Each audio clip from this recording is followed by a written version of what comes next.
It's been 3 years since anyone has seen Cari Farver, but she hasn't gone silent, not even close. The messages never stop. Text, emails, threats, thousands of them. Relentless. At first, people were worried about Carrie. Then they became afraid of her. Possessive, sometimes unhinged, sometimes calculated. All of them signed the same way, Carrie. By now, everyone thinks they understand what's happening. A woman disappears, but doesn't really disappear. She's still out there, watching, waiting, sending message after message after message. But tonight, something shifts. The detective pauses, goes back, reads it again. Not the message itself, but what's behind it. A small detail, easy to miss, something technical, something that doesn't match the story everyone's been telling for 3 years. And once you see it, you realize this case might not be what it looks like. Not even close. Welcome back to Coffee and Crime with Mom. I'm Zaylee. And I'm Nicole, Mom. Today's case is one of the most psychologically disturbing cases we've ever covered. Because for years, people believed they were being stalked by someone who was still alive, sending messages, making threats, watching them. But what if everything you're reading is a lie?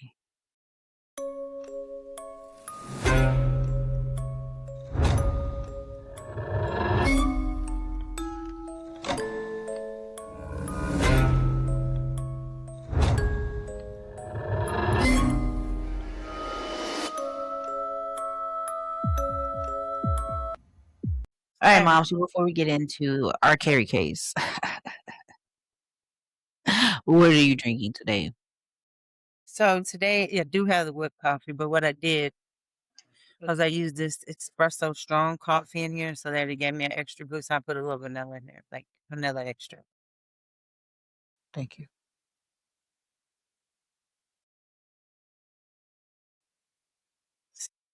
I had an air bubble, and I think I was gonna like burp,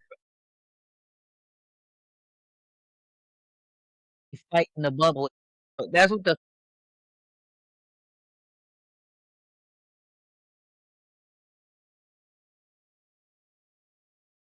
what do you have?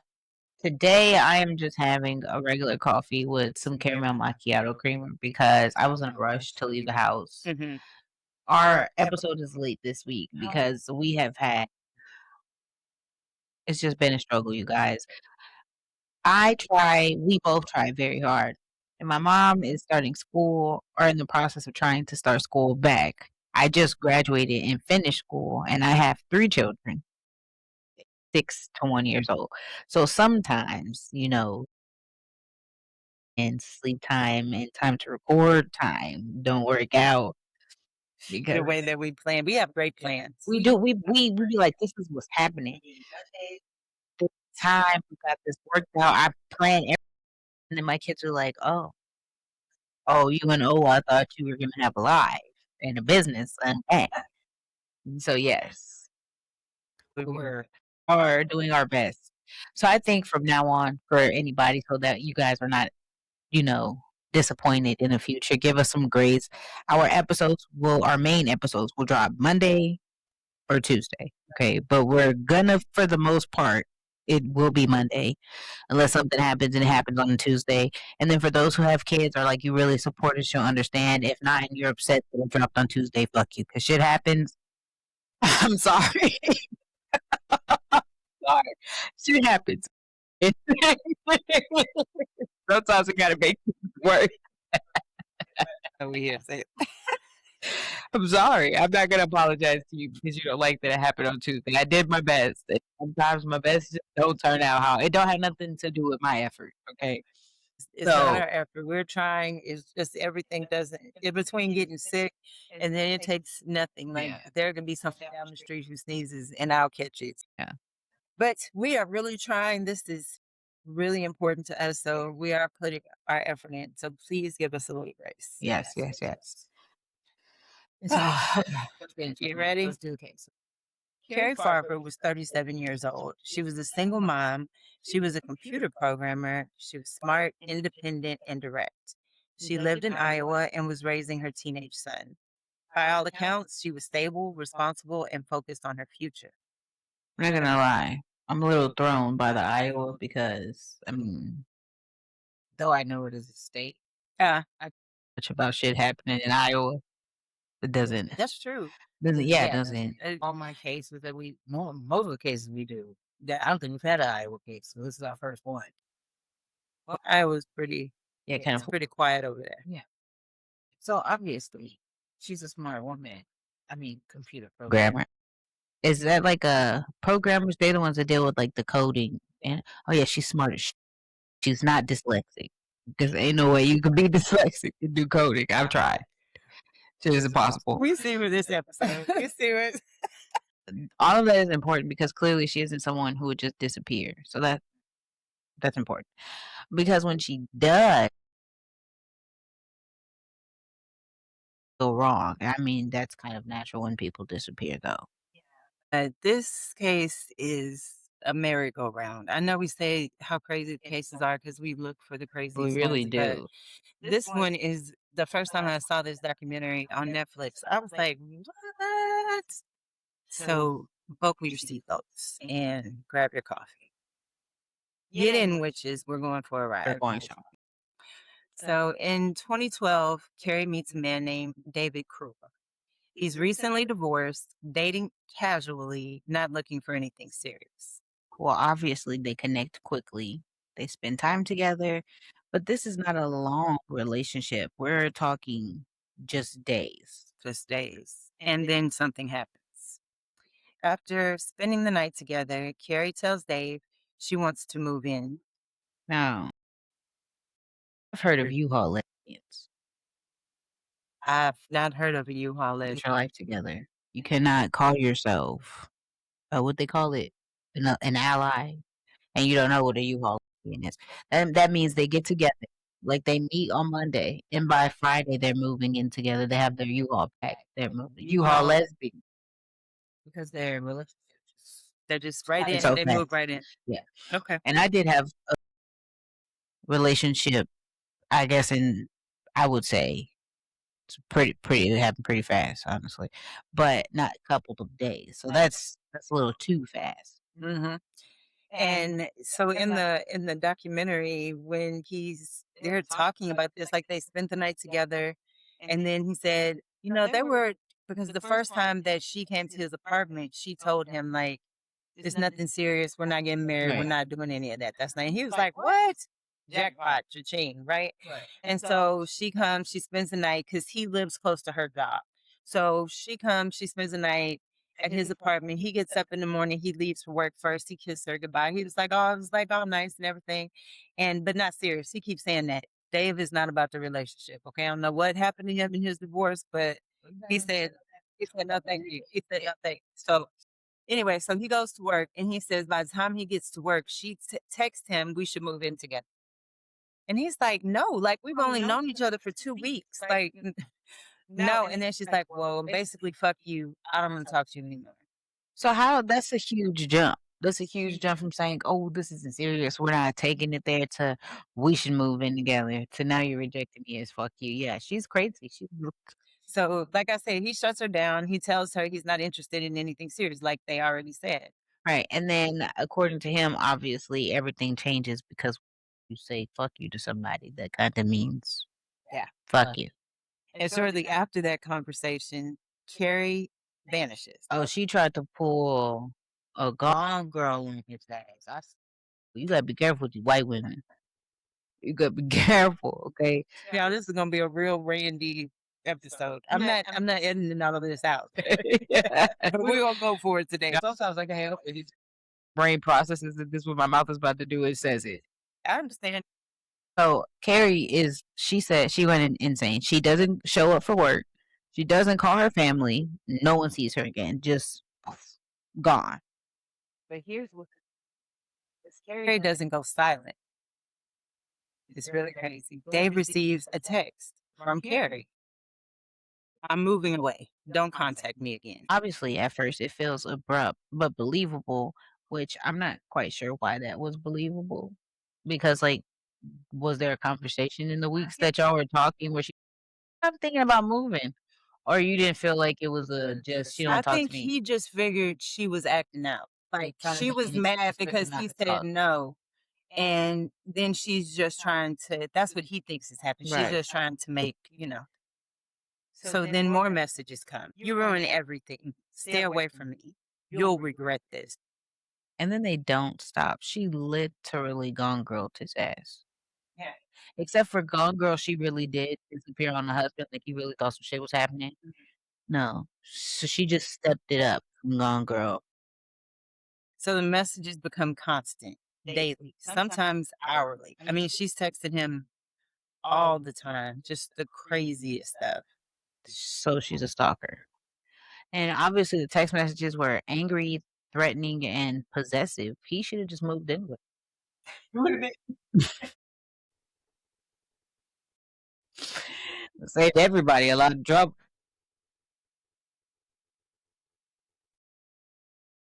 His family and other woman. So Liz had also been seeing Dave casually. So hold on. But Liz is his ex-girlfriend. So the first time, like when they meet that first night, Carrie and Dave, they meet, they go back to his apartment. When they first get back to his apartment, he gets a text from Liz saying, I need to get something out of the apartment that I left because they broke up. So he goes and he's telling Carrie, like what the situation is. And she was like, don't worry about it. I understand. I'll just go. So she left. So Liz came in, got whatever, and she left. So this is not explaining well who Liz is. Mhm. She was an ex-girlfriend of his. So what it sounds like when it says casually was still getting booty. That's what was happening. They had broken up. She didn't want to add one to the number. She just dialed it back. That's what it was. That's what it was. And so Carrie obviously wasn't messing with that because according to Liz, she was being harassed too. She tells people she won't leave me alone. And so now that story feels clear. A woman disappears, but continues stalking the people she left behind.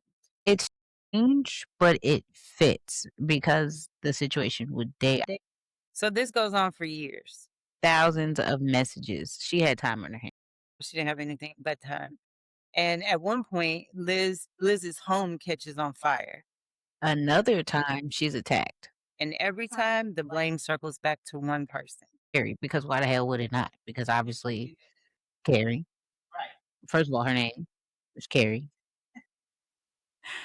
But here's where things stop making sense. Because the messages don't feel human anymore. They're too frequent, too consistent, too controlled. No breaks, no gaps, no life happening in between. Literally, like somebody just sat there and invested their whole life to these messages. It's like whoever's sending them has nothing else going on in their lives, no job or anything. And so that's when investigators stop asking, where is Carrie? And start asking, what are we actually looking at? Investigators began digging into the technical side, such as IP addresses, devices, login locations, which, I mean, yeah, but also, fuck is you tracking me like that for? Why do you know? What if I'm trying to be out here committing petty crimes? You know what I'm saying? Like, damn. But the police don't like petty crimes. Well, focus on the big people. Hurt my location. Don't worry about your people. Shit, I ain't killing nobody. So they're no longer reading messages, they're tracking them. Following the trail behind them, which is insane that they can even do that in a cool kind of way. And that trail leads somewhere unexpected. So the messages weren't coming from where everyone thought. They weren't coming from someone missing. They were being created by someone inside the story. Someone close. Someone who said they were a victim. Liz. First of all, back. So this condenses it so much. Like, so they have the Netflix documentary, which is kind of where we got a lot of this information. But I also listened to, It was called There's Something About Carrie, and it's the guy from Dateline. What's his name? I love his voice. I don't know about if it's the one that I picked. The white-haired white guy. I love What voice. is his name? Lester Holt. Okay. Lester Holt is on. Just shut up. And then Josh Mankiewicz. Those are my sick days. Anyway, so I watched that, and it was kind of like a day. It's like 15 episodes. So I'm keeping a buck with you. Because we were originally supposed to be doing another case for this episode. It was not supposed to be this case. We were going to be doing the TikTok killer, but things happened. And so mom last minute picked this one. She was like, she'll pick another one. So I didn't do any of the like normal investigations. I really was sitting over here like, yep, this bitch Carrie got his ass. Like she ain't seen it. She gonna fill out there. Girl, it's ass. So on the Dateline one though, they go into like, because he was married before. At one point, Liz is saying every time something happens to Liz and she reports it to the police, after so long of saying it was Carrie, she started saying it was his ex-wife who he had a kid with. But listen, let me tell you. So the wife lived like outside. She didn't live, the ex-wife, she didn't live next to him. But once this stuff started happening, like Liz's house caught on fire and everything, his ex-wife was like, the kids cannot come to your house, of course. So time goes on. He ends up moving closer to his ex-wife. Well, at that point, Liz decides now his ex-wife is the one who was doing all this, not Carrie. So she's like, no, she wanted to be with him. And so it's her coming after me.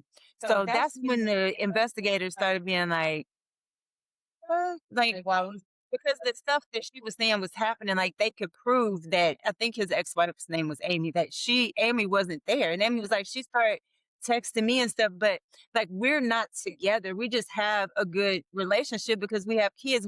Wait, so where is Liz? Is Liz a girlfriend from after the ex-wife or a girlfriend from before the ex-wife? After the ex-wife. So after he got divorced, so he was like really sad because he wasn't with his kids, and he got on dating websites. I think he's saying Plenty of Fish. Not the Plenty of. You stay your ass off of POF. I don't know nobody who know about Plenty of Fish. Stay off of Plenty of Fish. So then he meets her. He meets Liz and Carrie from not necessarily Plenty of Fish, but it just says online dating. Because they try to be a little bit more careful. Discreet. Right. So investigators determined that Carrie was killed shortly after she disappeared. So you mean tell me she was really dead this whole time? Dead. And dead for real? In this Dateline one, they're talking to her mom and her son because Liz keeps texting her family. So she's saying she's Carrie. So at one point she texts and says, I'm leaving. I want my son. So her mom, like her and her mom were like really close, but she had some mental issues before that she was taking medication for, and she was fine. And the mother was like, no, like I can't let you take him. He's like 15. She was afraid if she was going through something. And Liz is acting like Carrie, saying she's leaving with Dave. And she's going away. So the son by this time figured it wasn't her texting anymore just because of the stuff she was saying. But he even texted her at one point and said, if this is really you, prove it. Oh, that's. Then she never answered. I hope somebody snatched. So but the good thing was that he knew that wasn't his mom. He said, he was like, I was doing it, out of hope, just out of hoping that she was on the other side of this. But we had kind of figured, even her mom was like, we figured it wasn't her because she was being like she was being really abusive and ugly to her family because this crazy bitch was acting like her and they couldn't understand why she was doing it. They just thought, at first they were like, she just went off because maybe she stopped taking her medication. But after a while, they were like, no, that's not her. And so for years, Liz was acting like Carrie. Yeah. This blew my medulla oblongata because I was not expecting that shit. I was, my bad, R.I.P. Carrie, because girl, I was over here talking shit about your ass. I really was, and you was gone. I like, she did it. She's innocent. She's innocent. Oh, Carrie, it's Carrie. The hell? My bad, Carrie. Damn, you ain't nobody. She just a victim. She ain't had nothing to do. All she said was, That was done. She was think about it. She had to come in from the time Dave left to go to work to the point he got to work. So what She had snatched her already because she started texting him. So that's I want to move in had to have been Liz. Yeah, so that's all what she said when she was like she needs to come get her stuff. She knew Carrie ass was over there and she was outside waiting. And she snatched Carrie ass up there and see, ooh, that's some crazy shit. I ain't gonna hold you. It ain't never been a Y chromosome on this earth that's ever been worth me acting like that behind. She was sending messages and creating fear, controlling the narrative. Literally rewriting reality for all of these people, which is Evidence linked the messages to Liz. I'm sorry. I I'm was so floored. excited when I realized you didn't know what was going to happen. I just knew you saw this documentary. I just knew you saw this documentary. I did not. But investigators also found Carrie's belongings where they found them. And the evidence placing Carrie in Liz's home. how did she get to the house? You have to watch Yeah. this. There's something about Carrie because you're going to get so much more. I need to watch it because So good. I'm so sorry, Carrie. I feel so bad because I was like, this bitch did it. She gone girl. She extra gone girl tizzy. She took it a step further and she was texting them. Yeah. She a My stalker. family and everything. My Despite years of activity, Carrie had not been alive. So sad. So sad for Carrie, sad for her mom and her son. And in 2017, Liz was convicted of Cari Farver's murder. Carrie's body has never been found. But the evidence told the story anyway. So this case is terrifying because it breaks something fundamental. We trust communication. If someone texts us, they're alive. If someone emails, they're somewhere. But this case proves that reality can be manufactured. oh yeah. If you control the narrative, you control what everyone believes. And I had to learn that the hard way, like I was telling you. The situation when my friend Jasmine disappeared and the girl that she was supposed to be with had been texting me. And yeah, and I was like, it was kind of off. Like I could kind of tell something was different, but I was like, maybe she's doing stuff, like you make excuses in your head for why things are weird. Did you think that? Yeah. Yeah, you try not to go there. Mm-hmm. So Cari Farver wasn't just taken. Her identity was used and her voice was stolen. And for years, the world believed a version of her that didn't exist. But today we remember who she really was. She was a mother, a professional, a woman with a future. And we remember the truth. And I am so sorry that Liz, obviously somebody who clearly had mental issues of her own, decided to use Carrie's issues. And I'm sure she did not know that Carrie had all of this going on. Yeah. But to do all of this, and then it makes it worse for the mom and the son because they're like, what if it is just she's just having a break? Because man, people go through stuff all the time, and being a mom is not easy. Have you ever heard of CPTSD? Is that it? CPTSD? It's one of the shits. Child PTSD. That's what she said. I got it. Okay, I didn't know what you were talking about. you knew. She figured it out. This case was so sad and just crazy, but you all have to, if you haven't watched the Netflix documentary, you have to watch it. But even if you have seen that one, look for There's Something About Carrie. It's the Dateline special, and you will get all the detailed documentary on Netflix. But this story is wild. This one, Yeah, that blew my mind because this surpassed the Jennifer story for me, and as far as like wow factor, yes, because Jennifer kind of gave herself away. Like it was kind of easy to see what was happening early on in that case. In this one, I had no idea. I just knew. Yep, she did it. That was her. we should move in together, and he said no. But I just knew it. I knew that was her thought. I knew that was Carrie was sitting in the car or at that bet. And all I was waiting for you to be like, she left the house with all the back of his earrings, every left shoe. He left the right shoes, but took all the shoestrings. Take the clickies off all the pin. Now he can't put his pin down. He try to put it in his pocket, right in his pocket. Use the little things in life. You got to think about it. That's what I was waiting for. That would have been. I didn't finish this, but that would have been good. That would have been a good one. I'd have been all Go out full of shoestrings, butt chocolate. Where all these backs to there? Mind your business. Mind your business. Somebody's missing the backs all day here. All the HDMI cords and Ethernet cables gone. Try to turn that shit on now. Don't get me going because I'm even sad.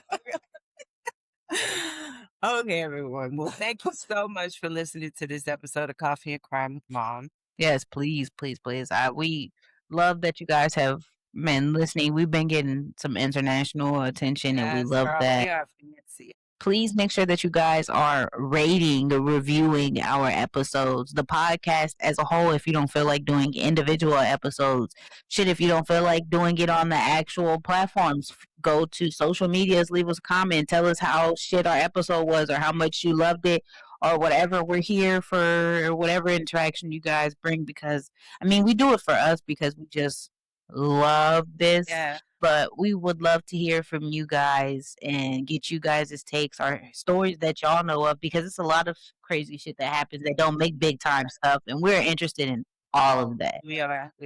And we really want to hear from you guys. We love doing the podcast and we want to build a little community around it where you can come and listen to the weird shit that other people think is weird and crazy and listen to us just talk shit. Yeah, and I have 3 kids, like I said before, but I also have 2 who have autism. One who was officially diagnosed and one who was told he has autism, but it's not where it like affects his life.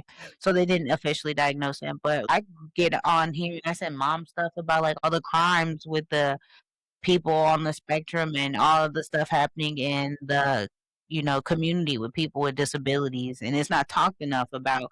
So like we're definitely going to do stories on those. It's just harder to do those cases because I am like it's a personal thing for me. So I get mad. I get pissed off. But it do cover stuff like that. But like she was saying, as far as having a community, we're here for all of it.